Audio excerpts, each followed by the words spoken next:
Hello and welcome class 7 students. This is the first class of second unit test.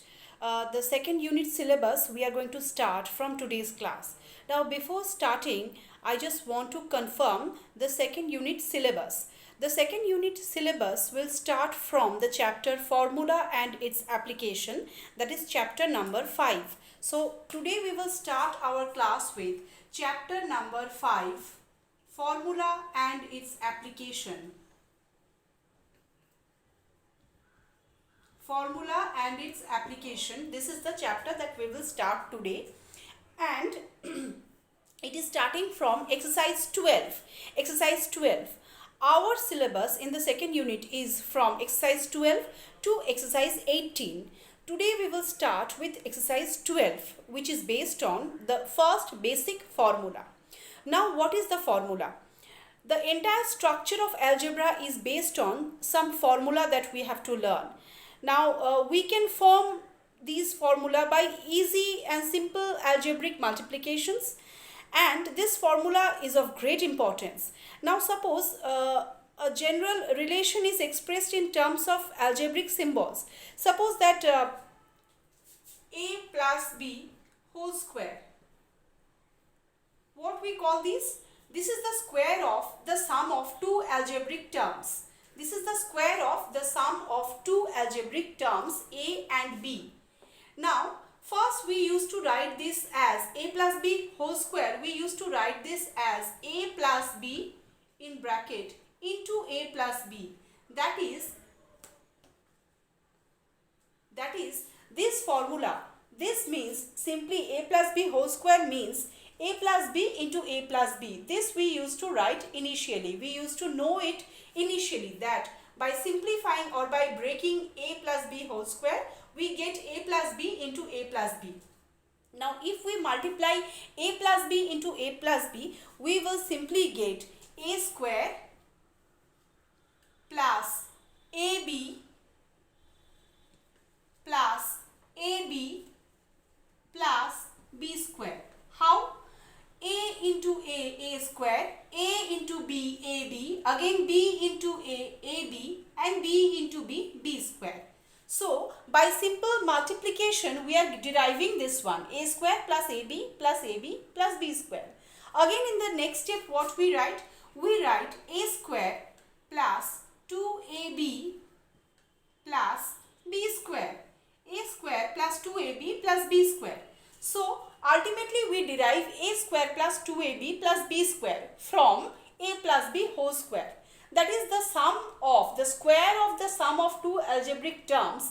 If I write, we can derive a square, that is the square of the first term, then 2 into the first term into the second term plus the square of the second term. So, now by learning the formula of algebra, we will directly apply this formula. Whenever we will be given this one, the sum of square of two terms, we will directly write this one instead of writing the multiplication. Previously, before knowing the formula and its application, we used to break this and write a plus b into a plus b and ultimately derive this line a square plus 2ab plus b square. But now, learning this formula, we will directly write the sum of the square of the sum of two terms, that is a plus b whole square, is equal to, directly we will write a square plus 2ab plus b square. So this is the formula. This is the applicability of the formula. That is, directly we will write the line that we derive finally. If the square of sum of two terms is given, we will write the square of the first term plus 2 into the product of first term and second term plus the square of the second term. Directly we will write this line. We don't have to derive. We know the derivation. We will write directly this. If we are asked to find out the formula of this, we will write this. I hope you understand. Now suppose in place of a plus b whole square, it is given a minus b whole square. That is the square of the subtraction of two algebraic terms. The square of the subtraction of two algebraic terms. Then also what you will write? Previously we used to write a minus b into a minus b. But now we will not write this. Now we will not write this. what we will write is, after multiplication we used to get a square minus ab minus ba plus b square. This was what we used to get previously. That is a square minus 2ab plus b square. But now after finally we derive this line. This final right we will write as a formula of the square of subtraction of two terms. So the formula of a minus b whole square is a square minus 2ab plus b square. A square minus 2ab plus b square. So directly we will write the final line as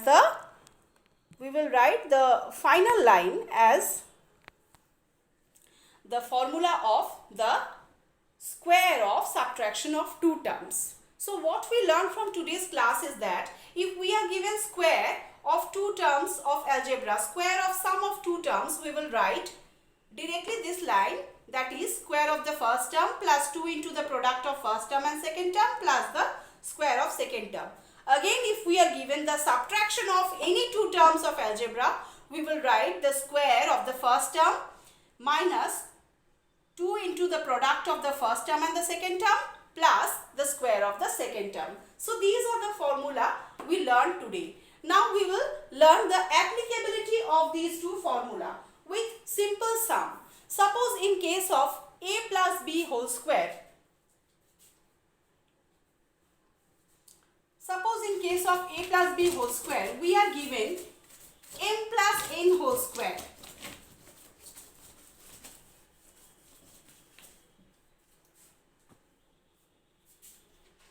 Suppose we are given m plus n whole square, not a plus b whole square. This is given to us. What will we write? I have told you directly we will write the third line that we have derived. That is the formula. The formula of square of two terms of algebra is the square of the first term, that is m square, plus 2 into the product of the first term and the second term, that is 2 into mn, plus the square of the second term, that is n square. The sum ends over here. In this way we will apply the formula in different sums given in this basic form. Here a plus b square is not given. Instead you are given m plus n whole square. So you will consider m as the first term and n as the second term. So square of the two terms means first term, square of first term plus 2 into the product of first term and second term plus the square of the second term. In this way you will learn the applicability. Suppose in place of m plus n square you are given p minus q whole square. How you will apply?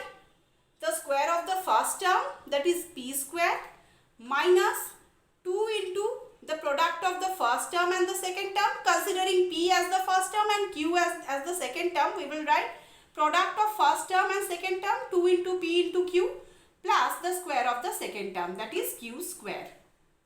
In this way we will apply the formula a plus b whole square and a minus b whole square in different sums, like the way I have done. In my more classes I am going to show you more sums based on this formula. Then your concept will be cleared. So I hope whatever I have explained you have understood. Wait for my next classes. Till then, goodbye.